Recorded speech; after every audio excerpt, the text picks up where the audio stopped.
Hey everyone, welcome back to Total War Warhammer 2. So, last time I showed you guys the Skaven, and now we have basically moved from the four main factions that were introduced in this game to now we're going to be showing a couple more factions that were added brand new for this via DLC later on.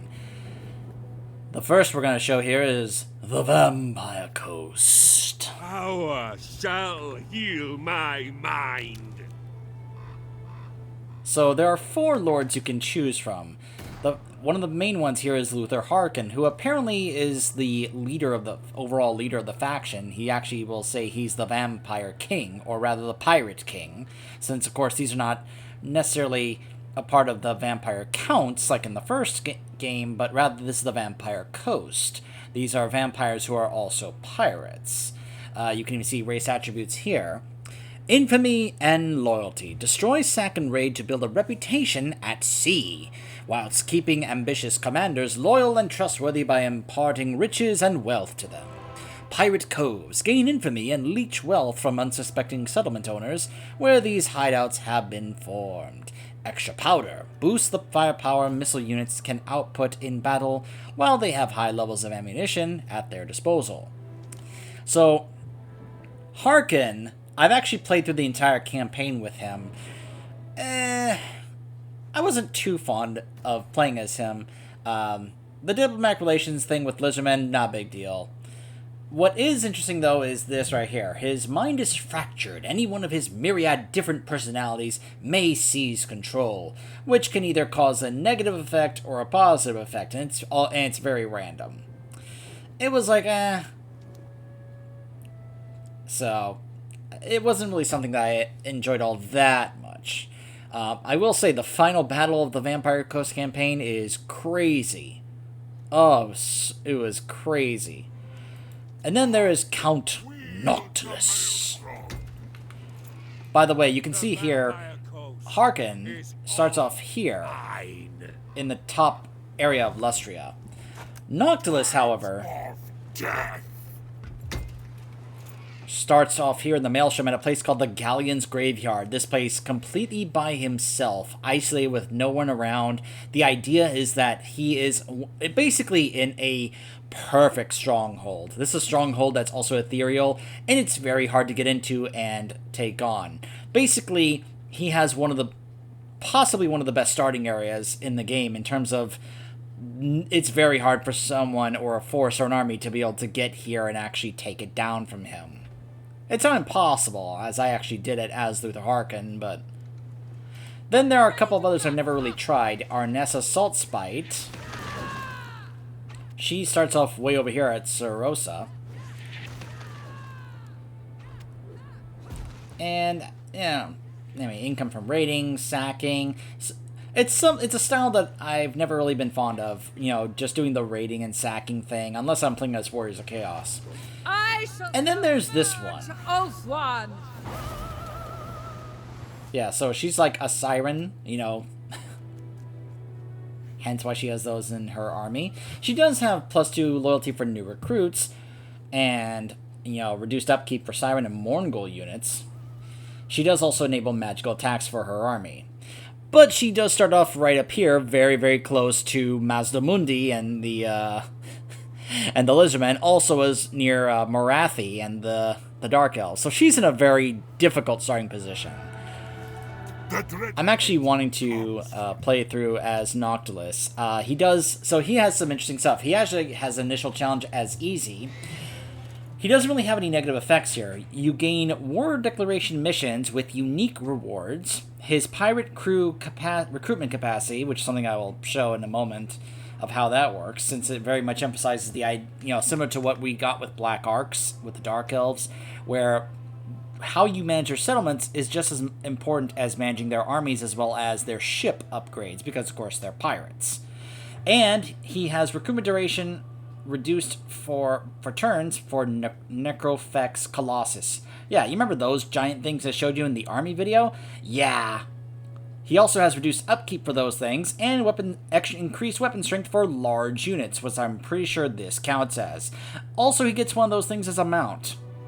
So immediately it kind of gravitates me towards it. He also gets Depth Guard as part of his starting army. So yeah, I would probably say if you want a good initial, I would say go ahead and try out Noctilus first, and then try out Luther Harkin. So I'm going to do Noctilus for this. Let us see. Now, I mentioned that these other two factions are not really concerned about what's going on with the Vortex. And you'll see why, as the Vampire Coast and then later the Tomb Kings have something else going on.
They say Wolfheart's ship, the Vengeance, is sunk.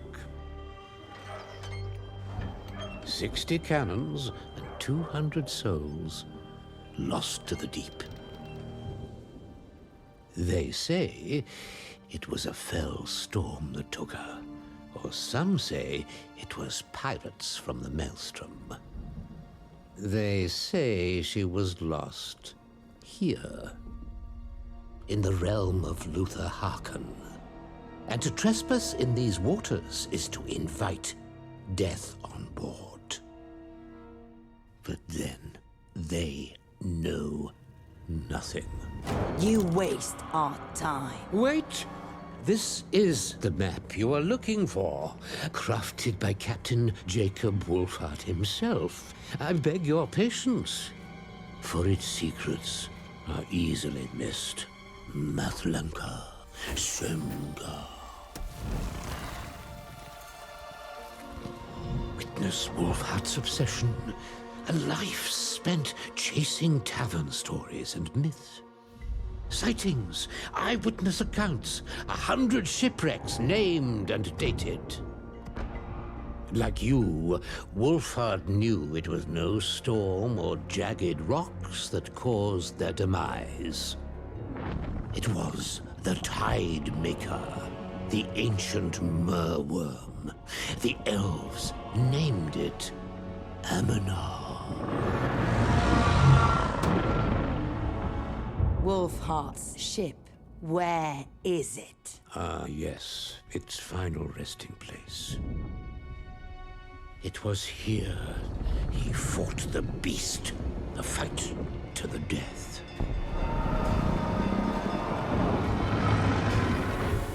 All but one of his crew were lost. It was he who marked the map with this cross. The vengeance lies here. And if the story runs true, a weapon lies with her. A weapon to kill the unkillable. To challenge the beast is to challenge the sea itself, cursing all that sail with its retribution. Wolfheart sought infamy for killing the beast, but the question remains, why would your kind seek it?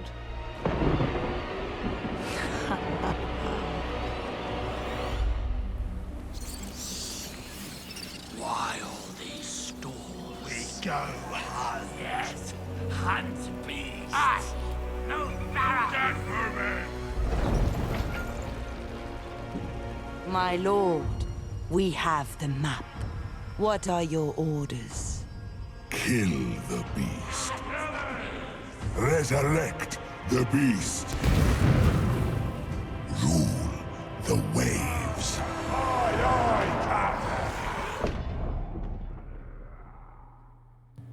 So yeah, I should mention that the cutscene is different based on who you're playing, which is also in play with the Tomb Kings.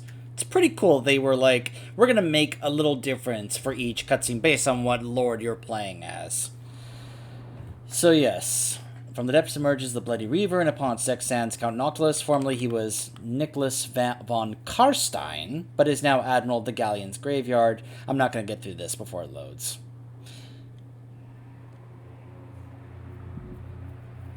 The hunt for the Star Metal Harpoon begins. But yeah, it would have been Harkin there in that seat, instead of Noctilus. Here, in the Galleon's Graveyard, the raging power of the Maelstrom makes me all but untouchable. Only a fool would dare challenge me here. The deluded Caledonian elves have launched patrols into the great ocean. For this, they shall feel my wrath. The long-limbed cretins are ever prepared for invasion, with much of Ulthuan heavily fortified, particularly their ostentatious capital, Lothern. While I bolster my fleet for invasion, the shores of Araby offer other delectable targets, whose riches I will gladly take. The hapless Luther Harkin dwells nearby. A fellow Lord of the Night may be a useful ally, but his unstable mind also makes him a potential threat. Nothing, however, is as important as the magic I draw from the Galleon's Graveyard. I shall harness its strength and dominate the seas. All shall bow to my necromantic supremacy.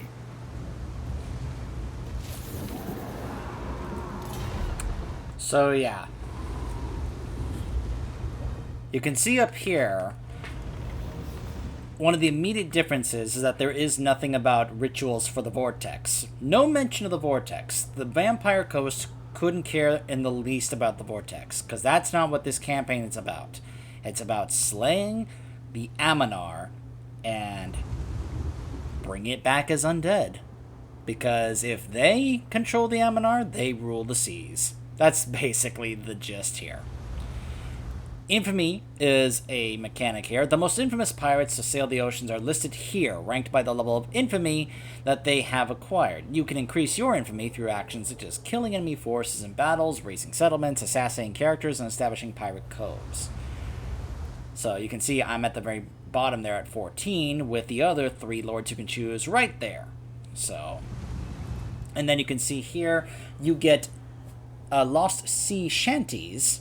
By verse, each one you get actually gives you a buff or a bonus, and the idea is that you're getting shanties to help be able to create the long-lost harpoon, and that is basically considered the only thing that can actually be able to kill the Amanar.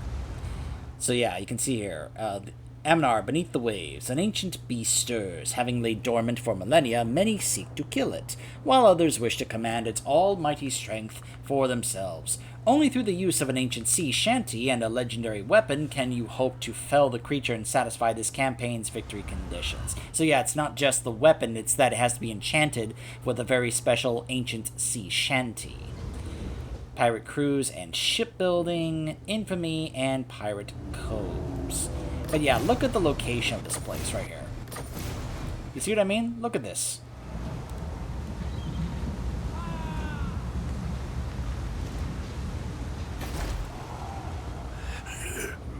The sentient whirlpool at the center of the Galleon's Graveyard pulls great sea-going vessels into its gaping maw, wherein Noctilus bides his time and awaits his chance.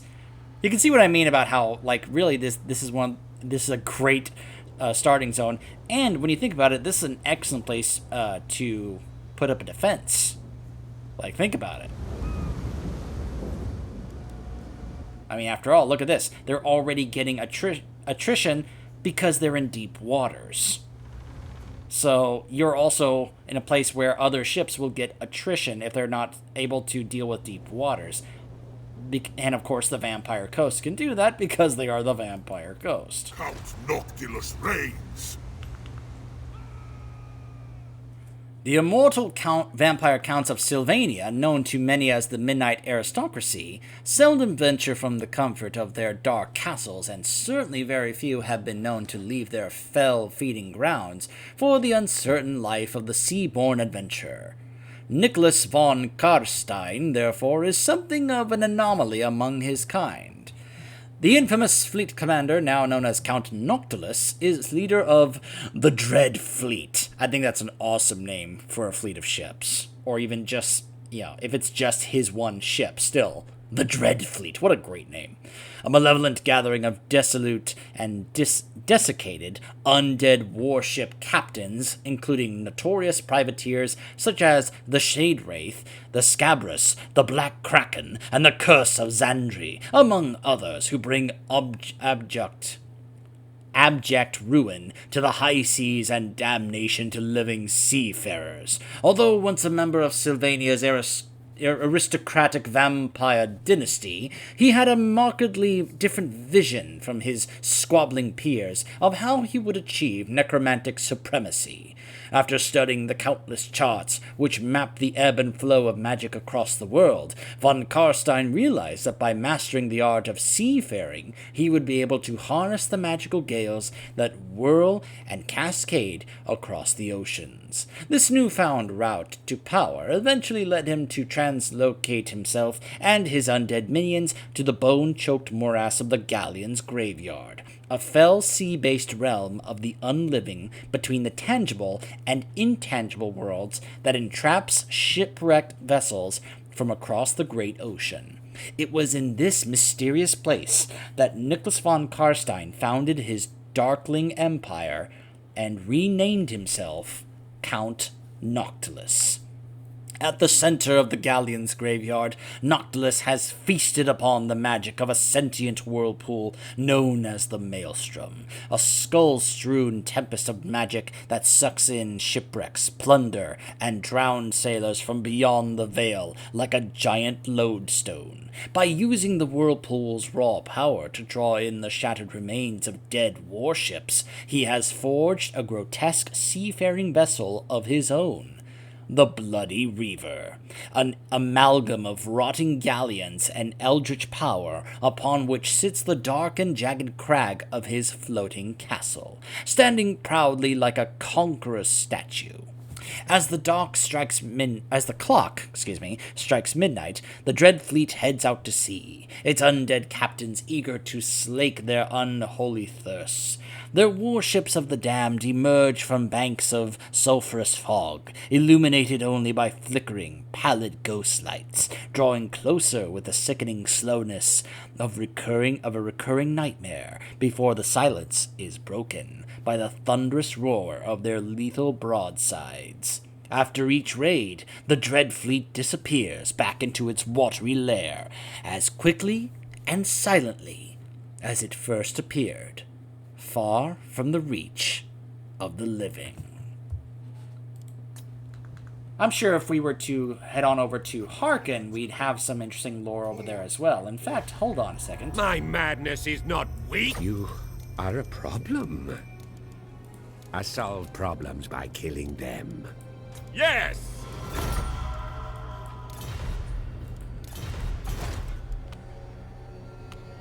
Yes, I have a mod that makes them, basically immediately agree to anything as long as I offer them a bit of money, which trade agreements count.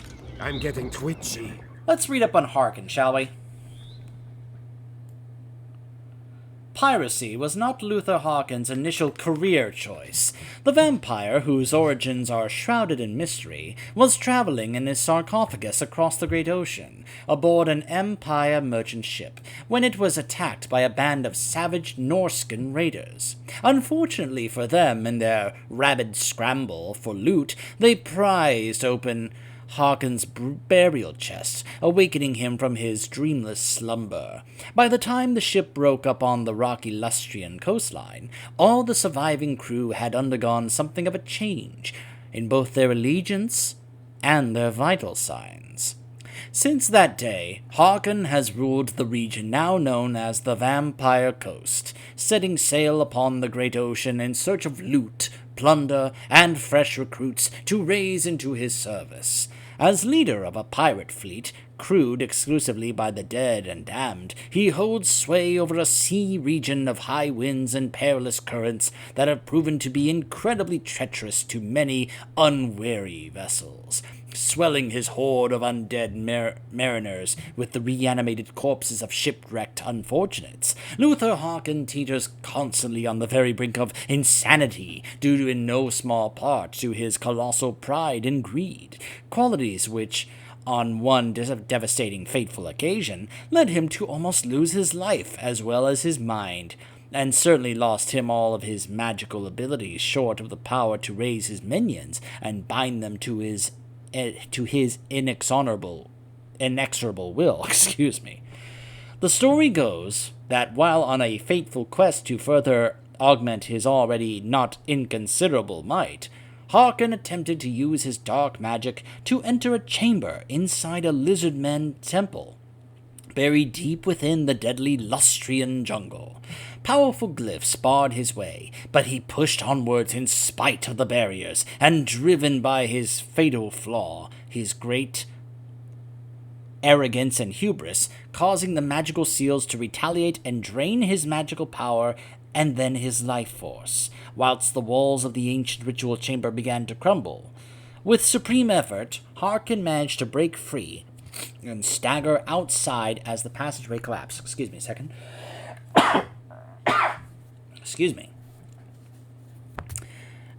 As the passageway collapsed behind him, but the damage had been done. His connection to the winds of magic was severed, and his mind was shattered, leaving his personality fractured into a dozen different facets, which to this day battle for dominance in his mind.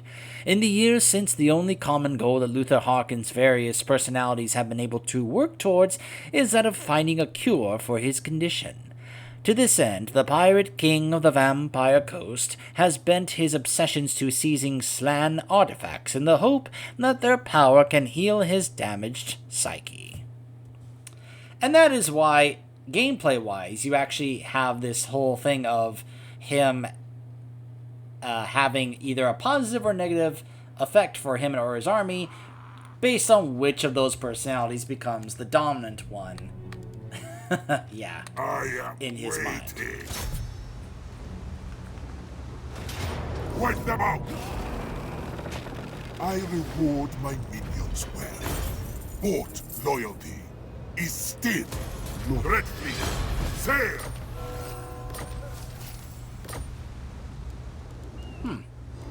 Just kind of hoping for the extra bit of lore in regards to the captains, but then again, we have read up on lore involving both Noctilus and Harkin. So yeah, victory conditions is to acquire the Metal Star Harpoon, gain all 3 verses of the Shanty, construct the Harpoon Launcher shipbuilding, and win the Battle of Eternal Tides. You can even see here, it's right here. So it starts off as a dart launcher, but as you can see, as it goes up, it becomes the Harpoon Launcher. And it even says right there, required to achieve campaign victory. So you absolutely have to build this building right here if you are going to actually win this campaign. It is good to grab early on. Also, as you can see, it not only gives you more defense and missile strength and an army ability, but you also gain infamy per turn if you actually have this on your ship. So yeah, you get to manage these buildings here. Of course, you're able to get either global or local recruitments because of the different kinds of, either buildings here or buildings on your ship. There's a number of really fun things to do here. Also, there's the offices here for your fleet offices because, of course, it's kind of similar to what a couple of other factions have had, like the Empire and the Wood Elves.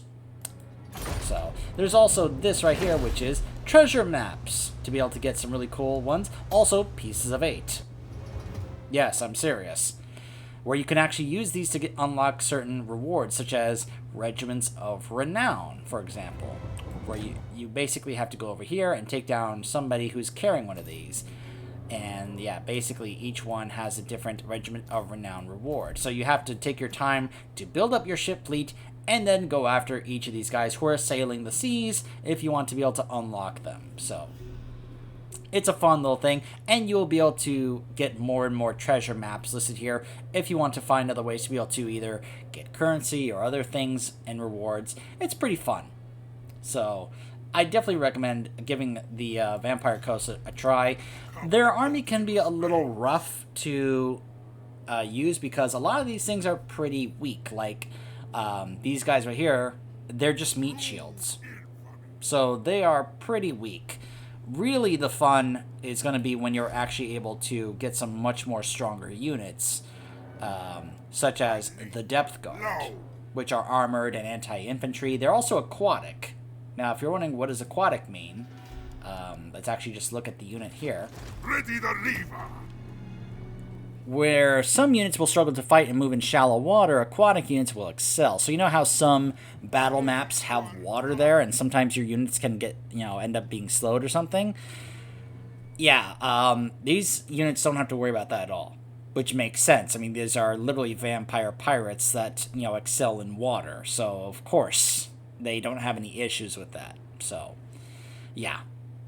So I would say these are good early on to have, just to fill out, have a big army with, but they're going to be very weak and probably die very quickly. If you can, try and, by the, later on, once you get the stuff to handle it, the buildings and the upkeep and the currency, try to see if you can be able to actually, have stronger units like Depth Guard in your army and other things. Some of those, or maybe some of these things right here. These Colossus that I was talking about, since they are able to be armor, they're missile monsters, where they can be able to, launch some armor-piercing missiles, but they can also be able to just do quite a bit of actual weapon and melee damage, because they're giant monsters. They can also fire while moving, which is pretty cool, and they cause terror. So yeah, there's some pretty fun stuff. If you have a late-game army for Vampire Coast, they can be pretty fun. So that's the intro for the Vampire Coast, and give you an idea of what they're doing in this campaign that has nothing to do with the Vortex. It's all about getting that mighty merworm under their control to rule the seas. So it's kind of like basically how Davy Jones had the Kraken under his control, so he could be able to unleash it just on whatever, which is why he was able to basically dominate and control the seas, because he could just summon the Kraken, and well, that was the end of that. So next time when we return, I will be showing you another new faction that a lot of people were very, very excited about getting added to this game. A lot of people were really hopeful and excited about it. The Tomb Kings. I'm actually still deciding on which lord to show you guys. I'm leaning towards either Cetra or Archon. I'll try and decide when we return. Stay tuned.